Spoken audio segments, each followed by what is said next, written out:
In this video, I'm going to share with you the top 5 resources that I used while I was preparing for medical school. I'm not accepted or anything. I'm still a medical school applicant at this point. But I'll start off with number 5, which is going to be Zotero. And it's not anything crazy, but it is really helpful if you're doing research or you're putting together something for a project, because it will create the citations for you pretty easily. You don't have to use things like EasyBib if you ever used that when you're in high school or whatever. It's super annoying and it has ads, and it's just much easier to keep track of everything in Zotero. Another nice thing about Zotero is that you can just put your entire books into it. So you can highlight the book, put notes into the text. You can do the same thing with research papers if you're in a research lab, or even if you're taking organic chemistry or a similar science class and they want you to do a project for your lab. That's actually for the class, not as like an extracurricular research lab. A lot of times you need research papers for that. So Zotero is pretty helpful.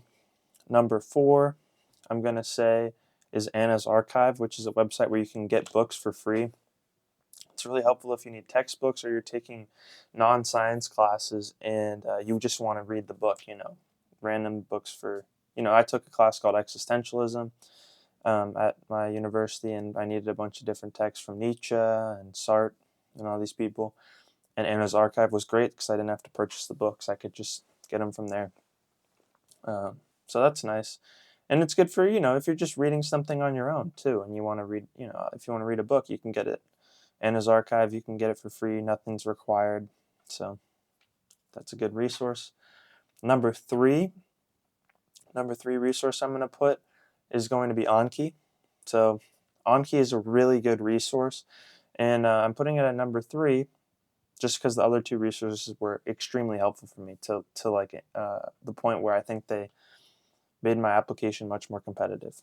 So Anki, if you're not familiar with it, it's a flashcard software for your computer, and it's going to be really helpful when you're studying for the MCAT and when you're taking all of your science classes. So not much really more to say about Anki.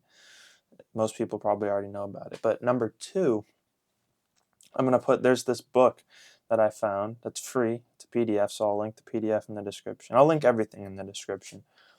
And this book is called Guide to the Medical School Application and Beyond, a student-to-student narrative written by a sleep-deprived Harvard medical student. So the book is by Kevin D.F. I don't know how to pronounce his last name. I'm just going to say that.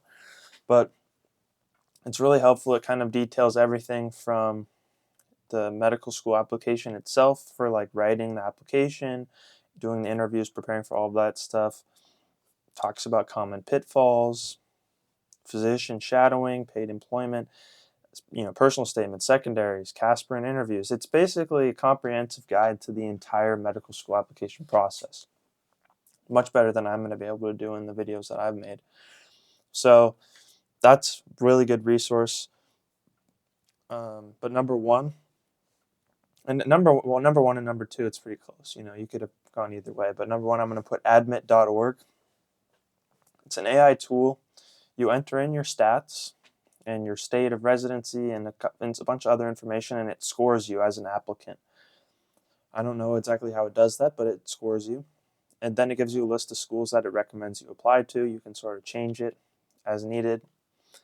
And then you can also keep track of all of your secondaries in the website. It has different folders, and you can, put all the schools you get secondaries from, put the essays there, and keep track of it. Additionally, you can see the secondaries from previous years on admit.org, so that can be helpful if you're trying to pre-write your secondaries. So the website's very helpful in those senses. And also, a lot of people will update on the website about how the application cycle is going, and you can get a glimpse in real time, sort of, people with similar stats maybe getting into certain schools, or when people are hearing back about interviews, etc., etc. So admit.org, very helpful resource. And those are the top 5 tools that I used while I applied to medical school. And I'm still in the middle of the application cycle. And I'll be honest, if you've been following me this far, I was pretty hopeful at the beginning of the cycle. I got 3 interviews in September. And then I got rejected from OHSU, which was my state school. and I got waitlisted at Wayne State, which is the other school I interviewed at. So all hope is not gone for Wayne State, but it's not great. I looked into it, and about 15 or 20% of people waitlisted end up getting accepted to Wayne State. So the odds are looking worse now. Only school I've actually not heard back from that I interviewed at is Arizona, and then I've got it's about like 20 schools that I submitted secondaries to and haven't heard back about interviews yet. So that's the update for the cycle. I'm very hopeful though. Like I think there's still a decent chance, but it is a little less optimistic than it previously was. So that's all I've got. If you want to follow me on my journey to becoming a doctor, you thought the video was helpful, you want to show support, you can click the buttons below the video, leave a comment, ask me a question, I'll answer it. It's a small channel, so thank you.